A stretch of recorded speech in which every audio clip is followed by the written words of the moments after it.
Si queremos entre todos, podemos hacer un mundo mejor, porque este mundo es de todos y no de algunos pocos, como esos pocos parecen creer. Gracias por estar ahí.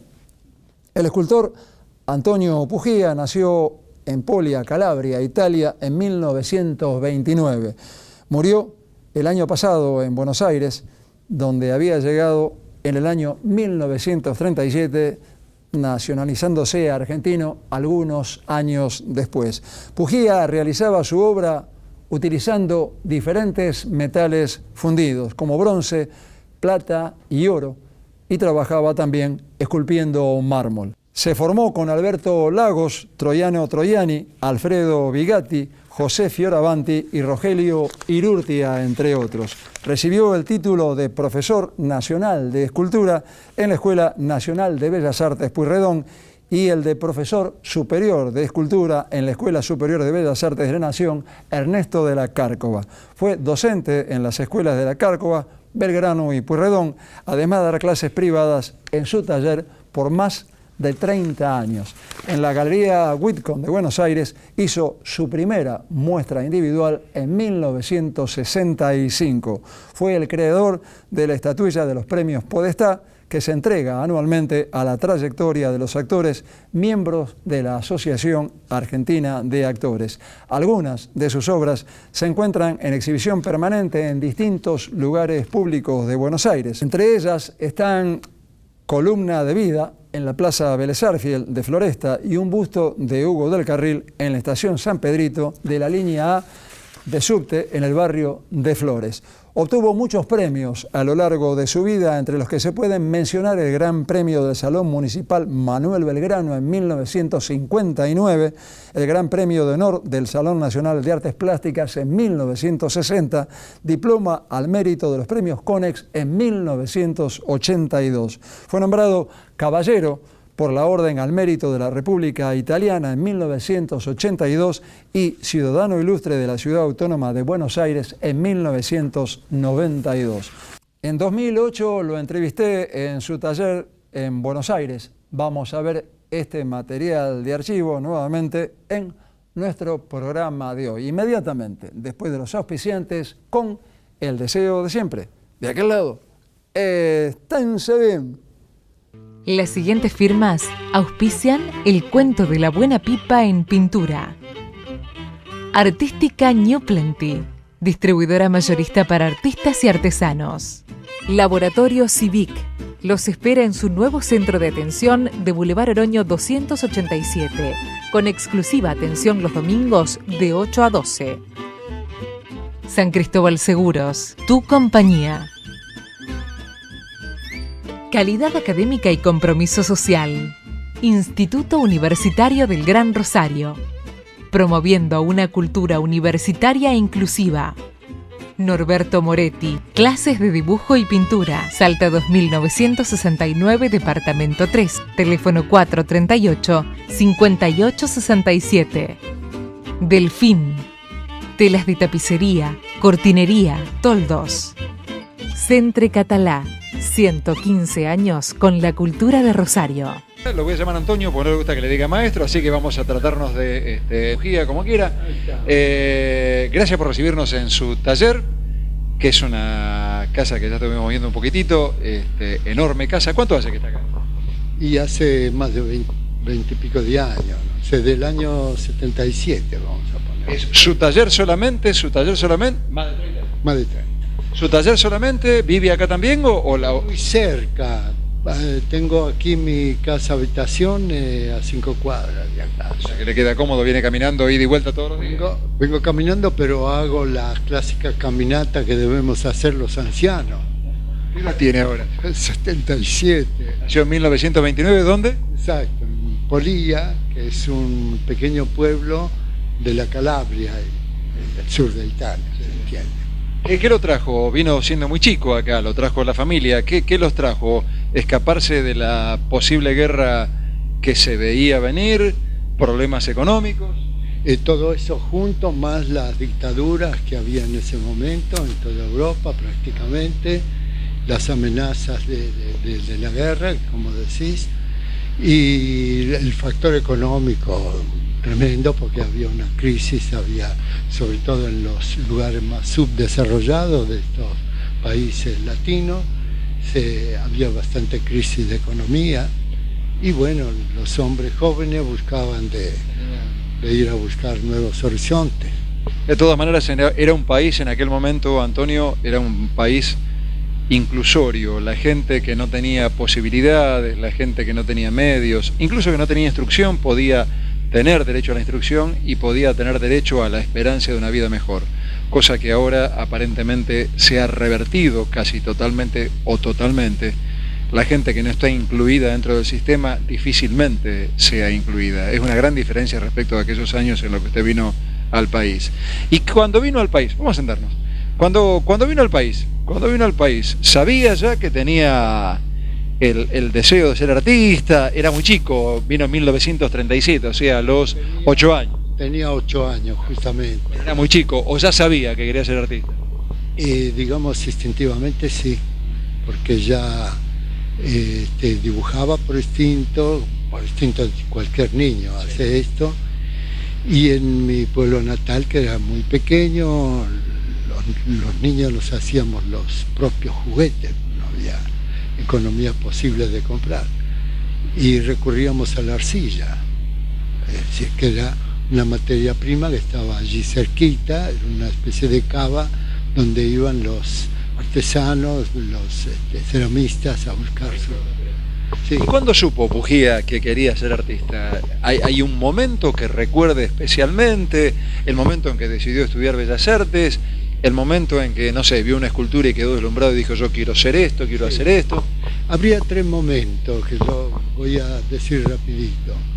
Uno, el primero, que fue mismo en el 37, con la maestra de primer grado superior, donde me pusieron a estudiar, en Buenos Aires.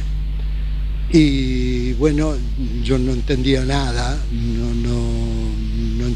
me entendían a mí, de manera que lo único que podía hacer era dibujar el margen del cuaderno.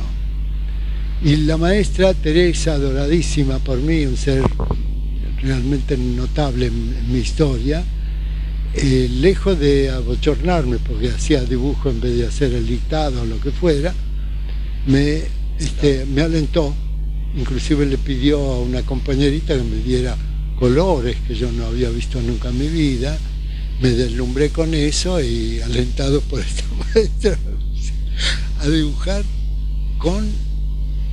después de los años analizados por un psicoanalista, era como mi primer encuentro con el lenguaje plástico. Con el lenguaje plástico, que es más poderoso, porque es universal, es más poderoso que un idioma. Por eso estuvo muy inteligente la maestra, lo dejó expresarse de otra manera, pero igual se estaba expresando. Extraordinaria. Y además viví como el primer éxito de mi vida como artistita, digamos. Reconocimiento. Porque me llevó por los grados y los chicos me aplaudían, los compañeros, por haber mostrado el cuadernito con un diariero que había hecho. El segundo capítulo, he llegado a 6º grado, nuestro maestro Furlon, yo ya estaba afianzado ya aquí, ¿no?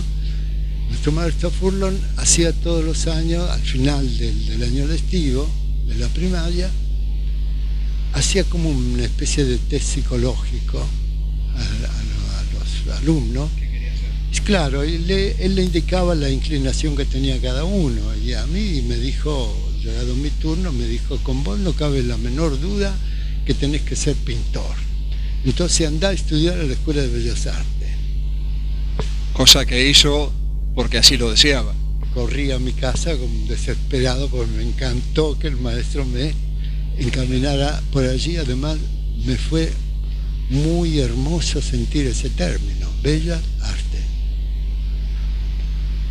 Todo distinto. Llego a mi casa, mi madre me recibe, le cuento todo esto y dice, mira, yo no entiendo nada de esto, esperamos cuando venga papá. Mi papá dijo directamente que no. Vos estás loco. No, porque se tomó el trabajo, pobre, de averiguar, y le dieron datos mucho peores de lo que él tenía. Claro. Así que bueno, yo me rebelé a mi manera, dulcemente, digamos, y dije que no, entonces que iba a ir a trabajar, que otra cosa yo no iba a estudiar. Me empaqué ahí. Mi vieja, por ser madre amorosa, madre que siente a su hijo y que supo, pensó o creyó o intuyó que no era un capricho de un chico. Entonces me acompañó a hacer todos los trámites. Y milagro de la naturaleza, fui a rendir examen sin prepararme, porque no sabía que había que prepararse, y aprobé el examen en la Escuela Manuel Belgrano, en el año 43. Época magnífica de la escuela. ¿Con qué maestros? Bueno, allá estaba, por ejemplo, nuestra maestra de dibujo de primer año era una gran pintora injustamente olvidada, diría yo, que se llamaba Anna Weiss de Rossi, enorme pintora. Teníamos en dibujo analítico a Jorge Larco, otro gran artista. Teníamos en modelado, que acá viene el tercer episodio, Juan Bautista Leone, otro escultor muy bueno. Entonces, en el año 44, el maestro Leone, ya el segundo año estábamos, nos da los rudimentos del modelado. Cuando yo toco esta arcilla, me conecto instintivamente o rápidamente con mis primeros años de vida. El olor de la arcilla era el mismo, el tocarla y el sentir que se podía dar forma a esto. Muere el pintor factible, posible, y nace definitivamente el escultor. Pero sí, me lo adivinaste perfecto, porque tuve como, yo lo llamo una iluminación interior, porque es lo más cercano como gráfica que puedo representar, ese momento, ¿no? Tuve esa certeza de que esto es lo que yo quiero. Y bueno, la abracé hasta el día de hoy. Te recibiste, ¿no?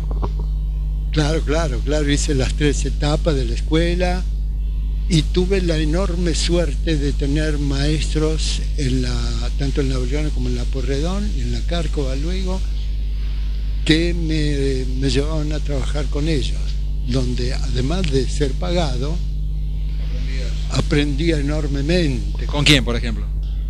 Troiano Troiani, que es el dueño del taller que estamos ahora acá, de esta sala, ¿lo ves ahí?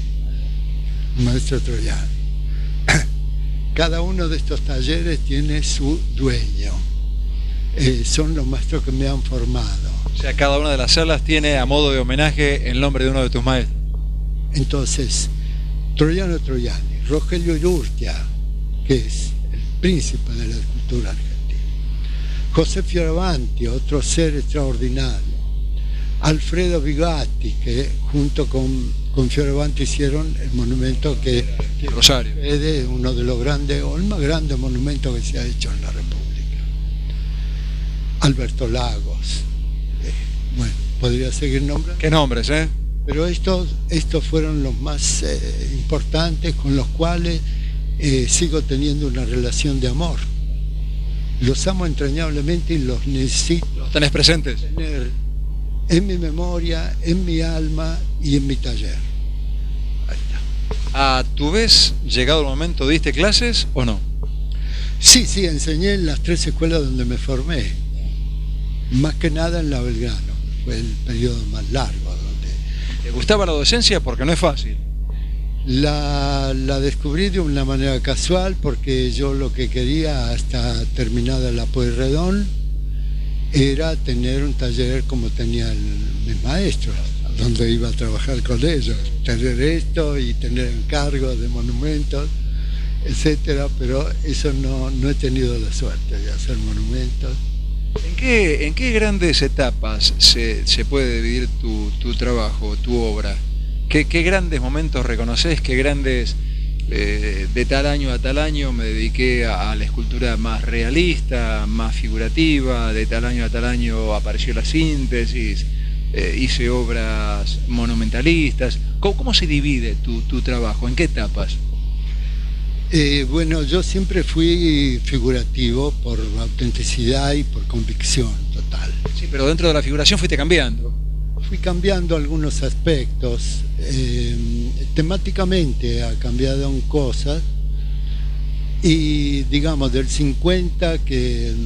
50, que podíamos arrancar de allí, que hago mis primeras obras ya individuales, fuera de la escuela, hasta el 70, es una etapa de formación, digamos, de crecimiento individual, ¿no? Siempre auxiliado por los grandes maestros, por esto que he tenido aquí en la Argentina. ¿Y cuando hablas de esa etapa, hablas de ya una primera muestra individual o todavía no? No, para la muestra me tomé mi tiempo, es decir, tenía mis temores de mostrar, que lo sigo teniendo. Siempre que muestro tengo miedo. Un examen siempre. Sí. ¿Hay alguna obra de esa época? ¿Tenemos por acá alguna que podamos ver? Del 50 no, pero de antes del 50 hay alguna. Pero quiero señalar esto, recién en el 70 que,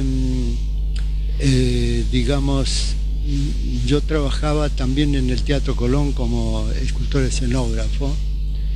En el 70 decidí renunciar al Colón, en realidad porque me gustaba muchísimo, pero había ya estado activando.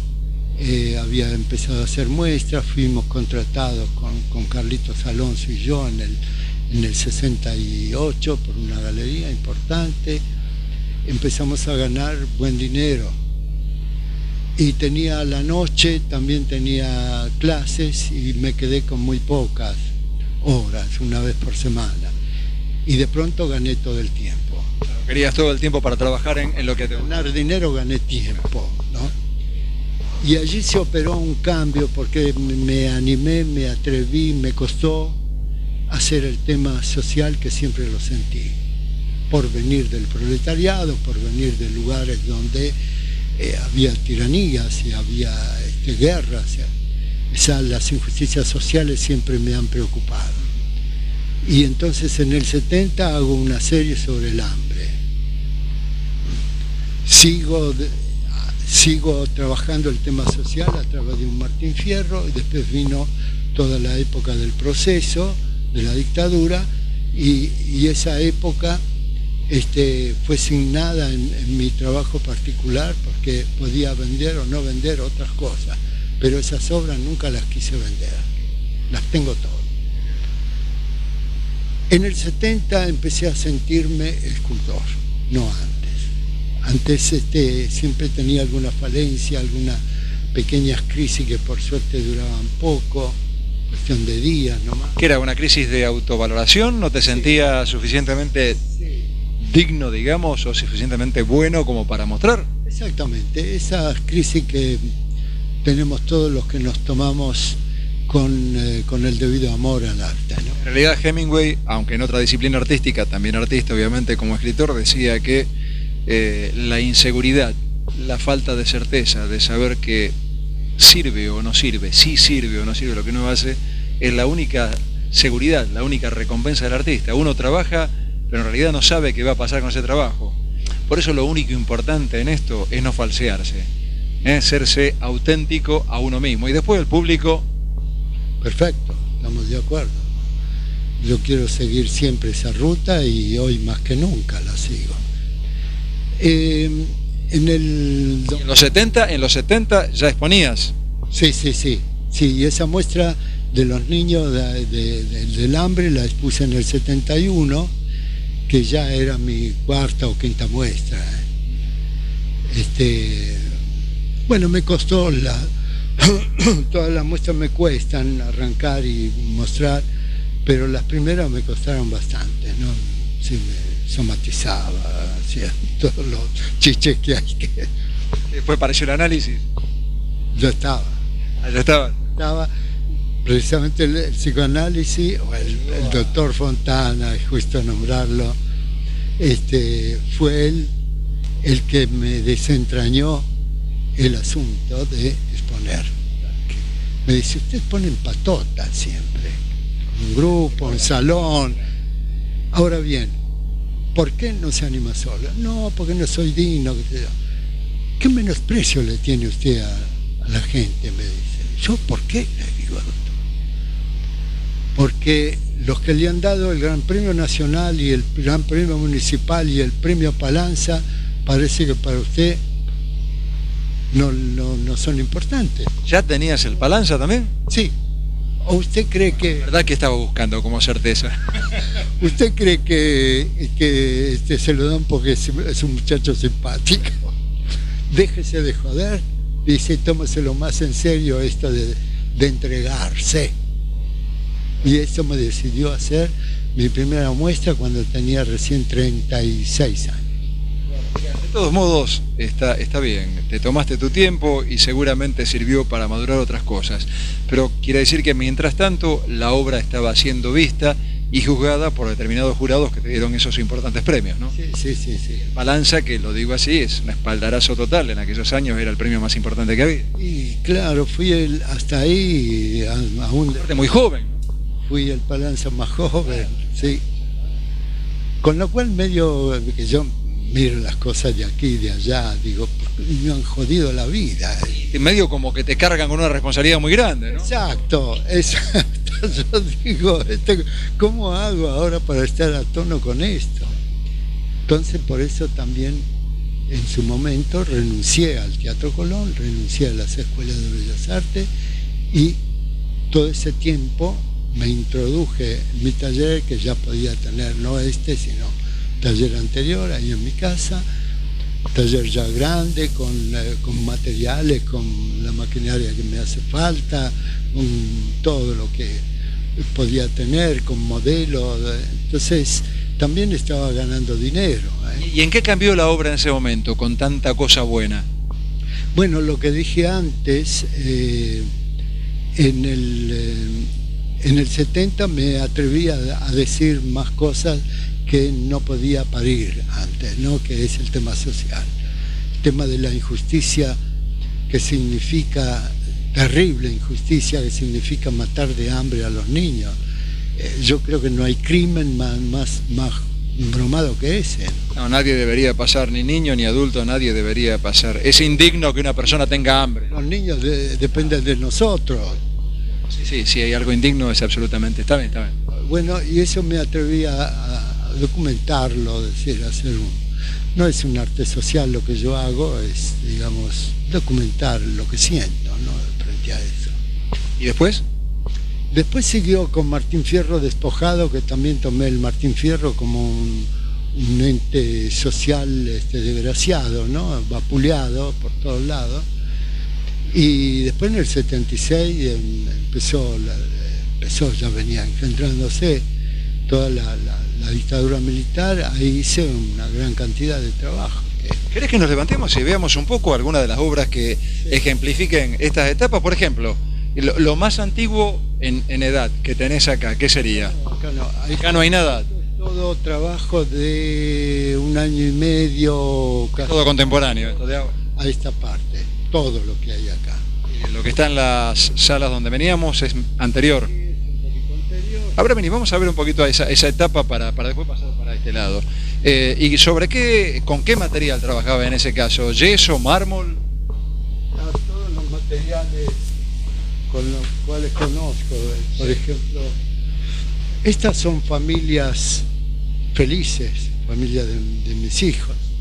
Bueno, pero esto también es posterior. Sí. Bueno, allá arriba hay de otras épocas. Aquí hay algunos chicos del hambre, allá, ahí se ve muy mal ahora, pero tenemos, después en el fondo tenemos otras que se puede ver mejor. ¿Y acá?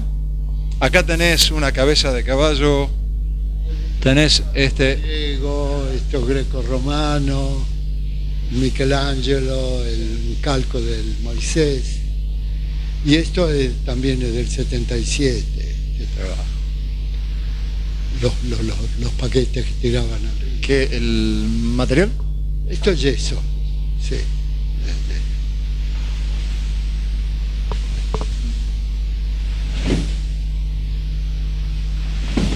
Acá es más dramático, Claro, uno de los problemas que tienen los escultores es el peso de la obra, el tamaño de la obra, como para hacer una muestra con la misma periodicidad que por ahí puede hacer un pintor o un dibujante, ¿no? Y acá, ¿qué tenemos, Antonio? Esto es un homenaje, parte de un homenaje a Buenos Aires, en base a un poema de González Tuñón. Esto es el puente de la Boca, donde él relata en su poema que era como una ventana a las artes, al color, a la poesía, a la literatura y a la música. Entonces pongo ahí a 3 mitos que son Borges, Gardel, Spilimbergo. ¿De qué época es esta? Y esto del 80 y pico. Y acá tenemos algunas cabezas bastante dramáticas, ¿no? Estos son Martín Fierro. Estos 1, 2 y 3 son el Martín Fierro despojado. Aquel que está parado allí, que él mismo es una tapera, es el momento cuando él regresa, se escapa de la frontera y llega a ir a ubicar su casa y solo encontró la tapera.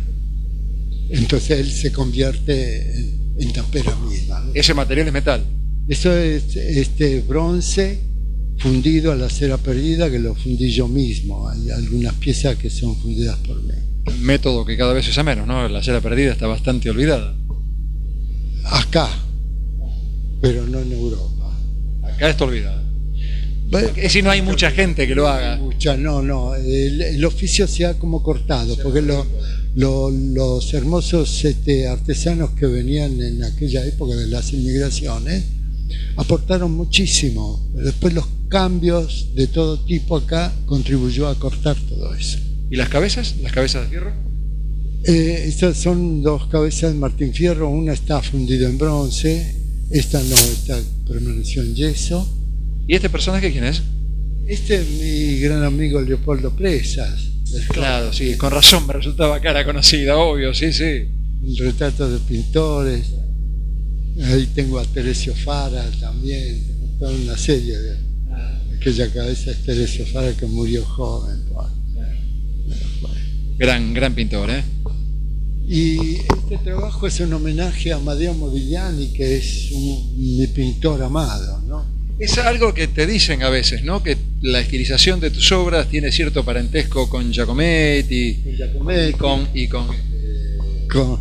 con Modigliani, pero también con los etruscos y también con los románicos. Aparte, el que esté libre de eso, que tiene la primera piedra, todo el mundo tiene un papá y una mamá, ¿no? Pero sí, es bueno tenerlo, además porque somos como continuadores de cierta cosa y lo que sentimos íntimamente es la elevación, la espiritualidad, es esto lo que... Y esto es mármol, ¿no? Esto es una talla en mármol, sí. Tomado de un gran desnudo, una obra pictórica de Modigliani y traducida, si querés, o interpretada mejor en escultura. Yo tomé el argumento dibujístico de él, más que de color. Este volumen. Y le di el volumen. Es inevitable la pregunta, Antonio. ¿Algún material te resulta más agradable, más fácil, o lo vas eligiendo de acuerdo a lo que cada obra te va pidiendo, te va exigiendo? Esto último, sí, los voy eligiendo y adecuando a esto, y si no me resulta vuelvo a empezar. ¿Sos un buen dibujante también? No, que dibujabas, sabemos que dibujabas porque siempre lo hiciste de chico, inclusive nos acabas de contar la anécdota de la maestra y de vos sin saber hablar nuestro idioma, pero manejándose con los dibujos. ¿Considerás que sos un buen dibujante? ¿El escultor tiene inevitablemente que tener un buen dibujo? Tiene que tener dibujo. Ahora, en mi caso no es que sea bueno, sino que no es mi forma de expresión. Por consiguiente, digamos... Un boceto para vos. Hago boceto. Como aquello. Hago estudio analítico, como son esos desnudos que hay que están hechos con modelo, de manera académica. Y esto me permite después sintetizar en estos desnudos que estoy haciendo ahora, que es un gran homenaje a la mujer. Son bellísimos estos trabajos. ¿Esto es otra vez bronce? Esto es bronce y esto es mármol combinado con madera y con bronce de nuevo. ¿Cambia en alguna medida el escultor cuando trabaja con estas herramientas cuando trabaja con el cincel y demás? ¿Cómo cambia el artista? Es todo fascinante, querido, porque cuando uno está trabajando con ese material, con el bronce, por ejemplo, que antes de ser bronce tiene que ser arcilla, tiene que ser yeso, tiene que ser cera. Eso, 2 pasos. Cuando se trabaja con estos materiales, si no tenés una cuota de amor, no la podés comprar en ningún lado. Si no la tenés, es mejor que hagas otra cosa. Entonces te entregás con todo amor. O sea, los pasos para esta obra, ¿cuáles fueron? ¿El dibujo primero? Los dibujos, no estos, sino pequeños y en cantidad, buscando una modelo que tuviera las proporciones que yo intuía que debería tener, hasta que la encontré. Después descubrí que se parece mucho a las proporciones de mi madre. Notable. El Edipo. Sí, lo tenemos que traer al psicólogo acá. Y después vamos con eso de pequeño formato, sí, pero hay más chico ahí arriba de esa mesa. ¿Y ese qué material es? Esto es una combinación de bronce, ébano, estos que están negritos, ébano, y allí, por ejemplo, el otro negrito es el más grande, es el famoso mármol belga, que es muy difícil de conseguir. La última que tengo entre manos, que esta es una combinación de bronce cobreado y plata maciza, ya no es baño de plata. Esta todavía tengo que trabajarla, porque después la incorporo, tiene su propia máscara. Un asunto medio...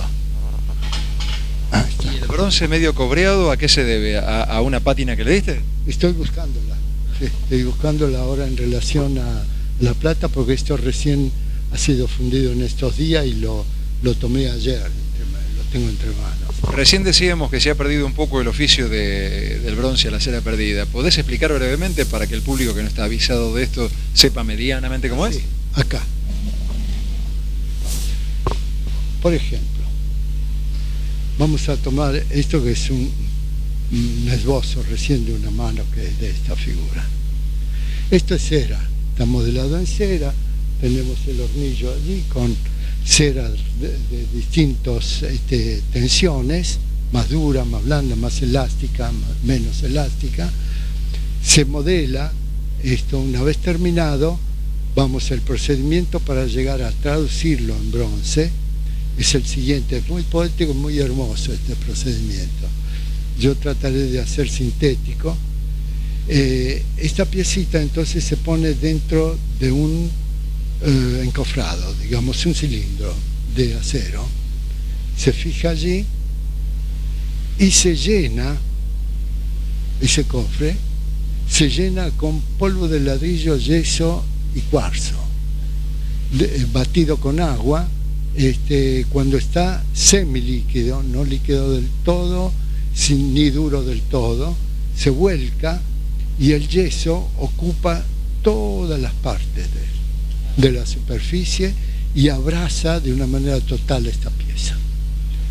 Tuvimos la precaución de dejar acá abajo una salida al espacio. ¿Cómo sacamos la cera? Porque hay que sacar la cera para convertirlo después en bronce. La sacamos con calor.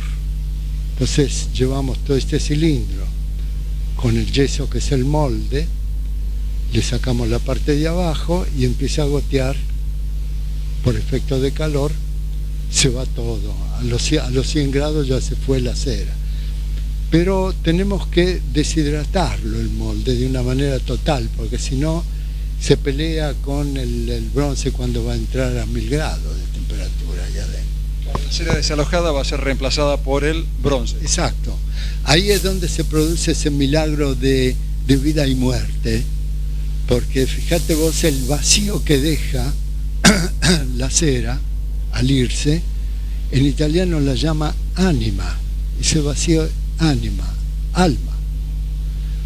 Esa alma va a resucitar de una manera muy poética, porque la cera murió con toda su dignidad, pero le dejó el lugar al bronce, que tiene además vocación de eternidad. Sí, bueno, además lo decís muy poéticamente vos también. ¿No? Es que es hermoso esto. Si uno piensa, lo utiliza para uno. Yo voy a desaparecer, pero tengo que dejar mi alma acá para que otros puedan continuar, ¿verdad? Bien contado, Pujía. En la sala, bueno, acá tenés las herramientas, evidentemente tenés de todo. O sea, usás todo esto, o sea, no hay nada de lo que, sin nada es adorno, el martillito chico, el martillo grande.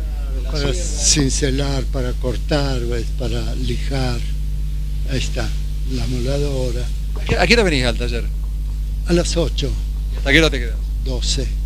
¿Trabajás siempre trabajando realmente físicamente o por ahí parás y lees, que también es otra forma de trabajar? Sí. Bueno, cambio, descanso un poco. ¿Tomás una escultura que dejaste la semana pasada? Un poco, me tomo un café y vuelvo al trabajo.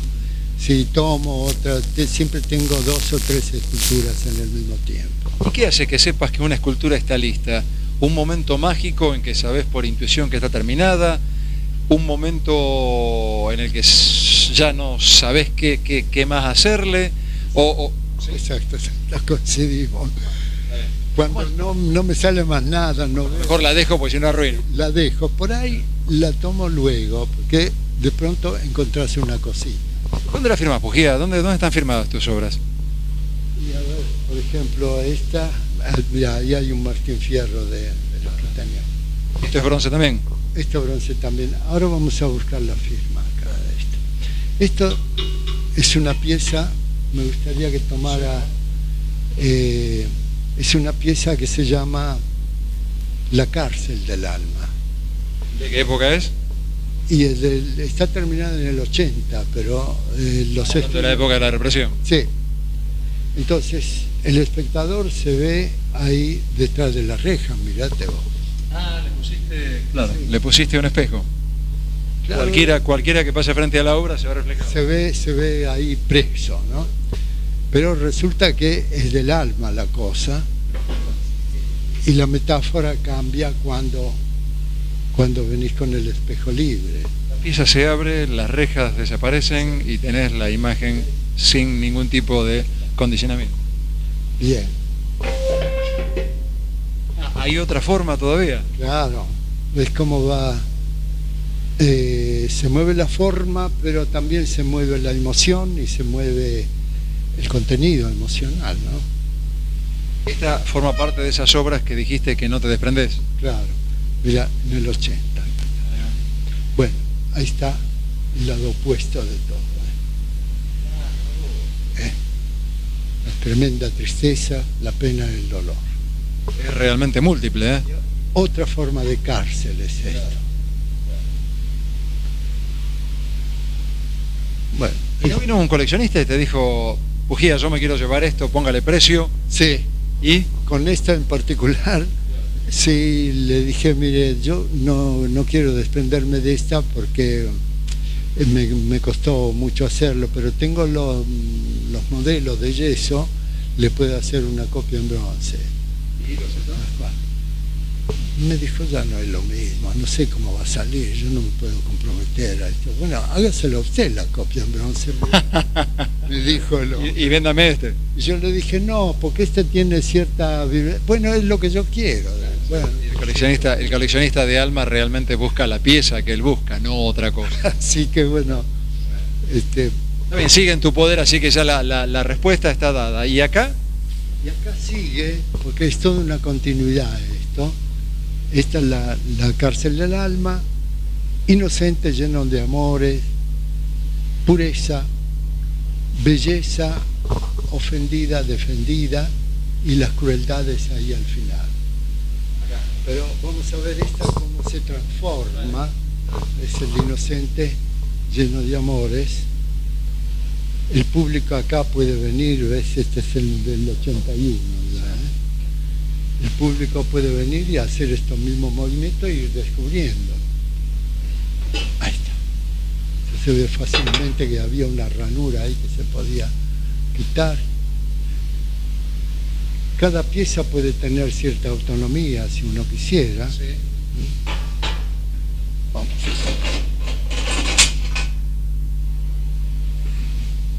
Vos sabés que hasta los sonidos de todo esto me interesa mucho. Forma parte del Sí. lenguaje de comunicación que vos elegiste. Cuando abría esto, ahora va a haber una transformación muy curiosa. ¿Qué es esto? De la inocencia Terrible, ¿eh? al terrible. Es un casco guerrero, sabe que lo guerrero, su orden es matar. Bueno, Sí, la imagen cambió rotundamente. viste, se fue de un extremo al otro. Y esta entonces, la belleza en su plenitud sería acá.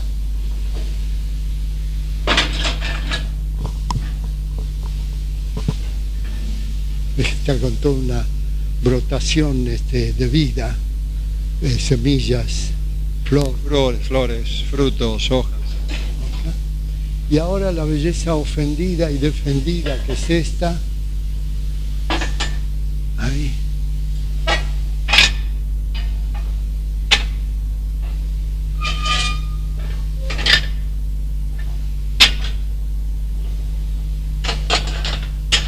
Ahí está.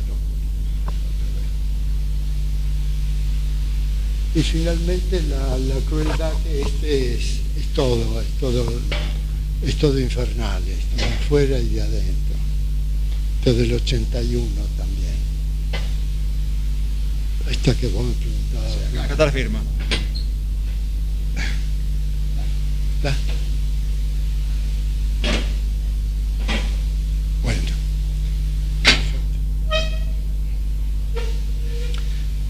Fíjate que acá adentro, por el lado de adentro, también hay expresión, ¿no?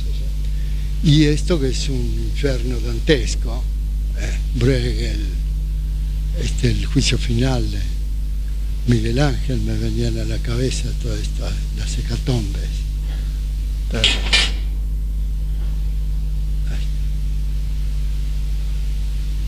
¿Ves esas cavernas siniestras que hay? ¿Y todo esto fue lo que te nació en los años de la dictadura militar en la Argentina, en los años 70? Sí, sí. ¿Y esto lo mostraste o nunca lo exhibiste en aquella época, sí? En aquella época, ¿eh? Los expuse en el 79. ¿Y se dieron por aludido o no se enteraron? Ya ellos el arte No lo entienden. sabían que eran subversivos, pero inofensivos. Algunos los pagaron muy cara. Sí. Y sí, algunos Una militancia esta. artistas desaparecieron directamente. Mi militancia es esta, es el arte.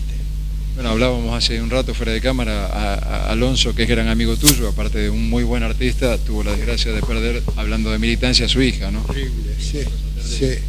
Y esto es parte de la cosa del hambre también. Estos son los niños del hambre, que lo titulé Biafra como pregunta. Yo te lo voy a girar. Estas son las 3 piezas más grandes de la serie, que consta de 24 piezas.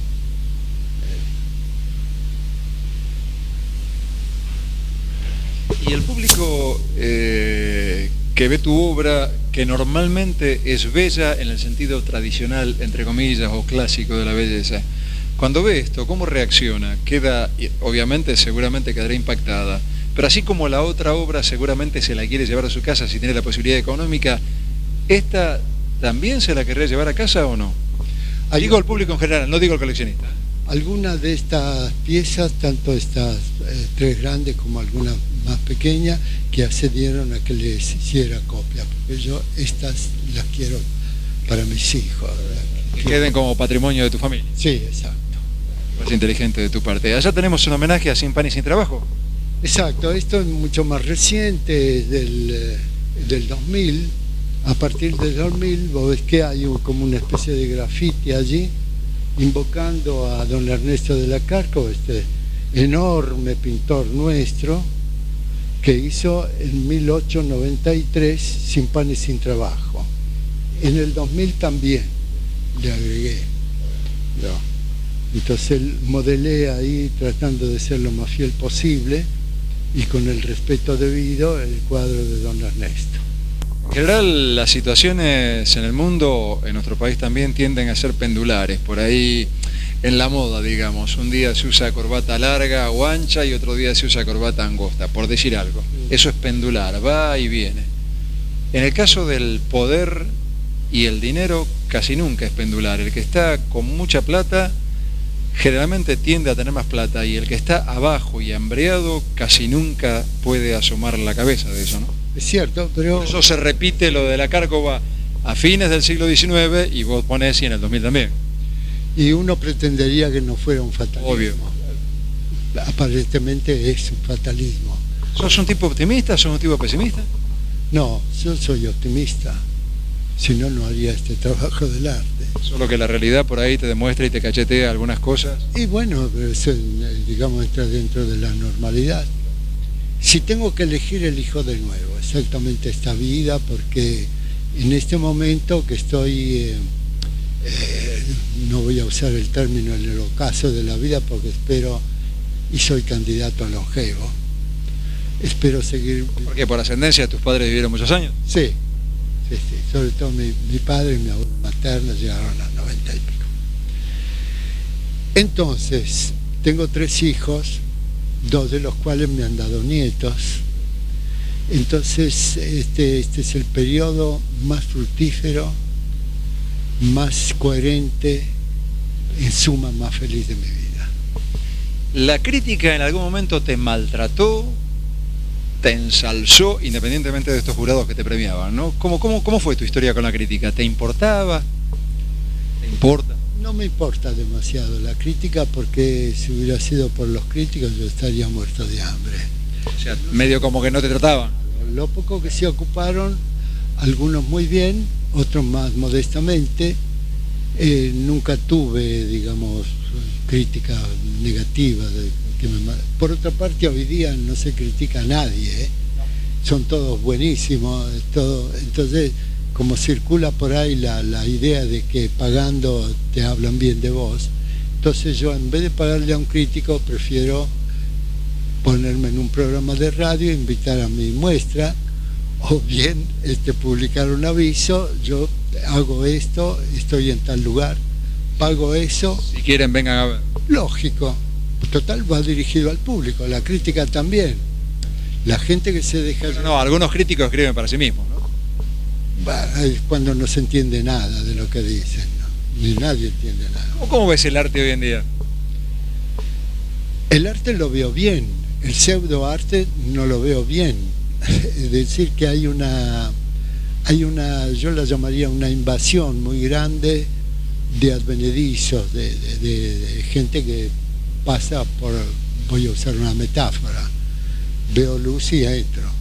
Nadie los califica, nadie les pide nada, se meten allí, se ponen el título de artista y siga Pancho por la vía. Entonces hay mucho más pseudoartista que artista.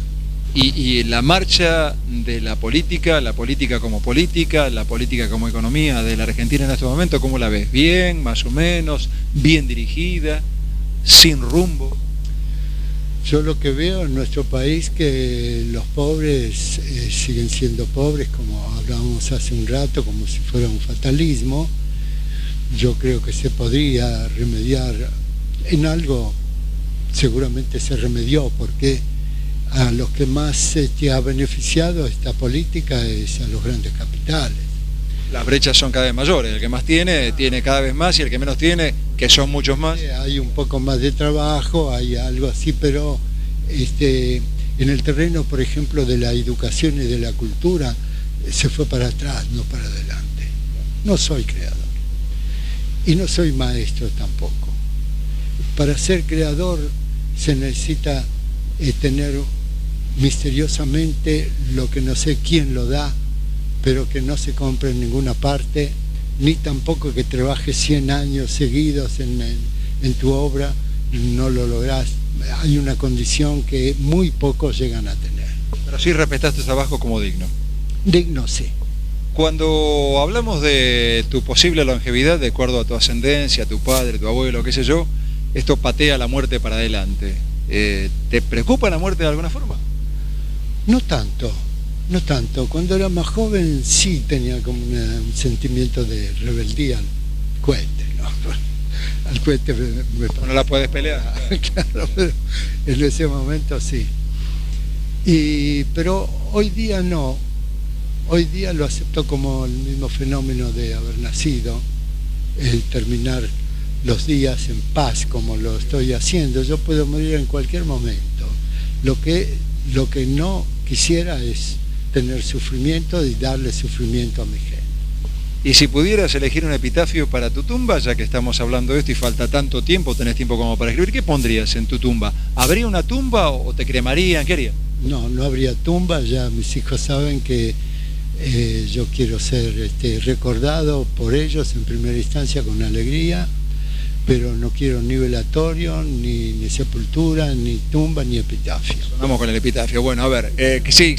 Está en mi trabajo. Si quieren recordarme, me recuerdan a través de esto. Y si debieras elegir ser arbitrariamente, ¿no? Elegir entre ser recordado como un buen tipo, como decís que sos, o un buen escultor, un buen artista, ¿cómo preferís ser recordado? Obviamente no me digas de las dos formas. Decime, ¿qué modo elegirías de recuerdo en los demás? Yo elegiría el de ser buena persona, porque eso es lo que también después deriva y ayuda a ser artista.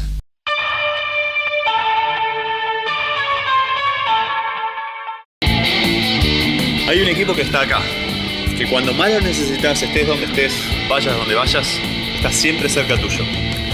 Yo soy de ese equipo. Asegúrate en la segunda, donde lo primero sos vos. Grupo Asegurador La Segunda.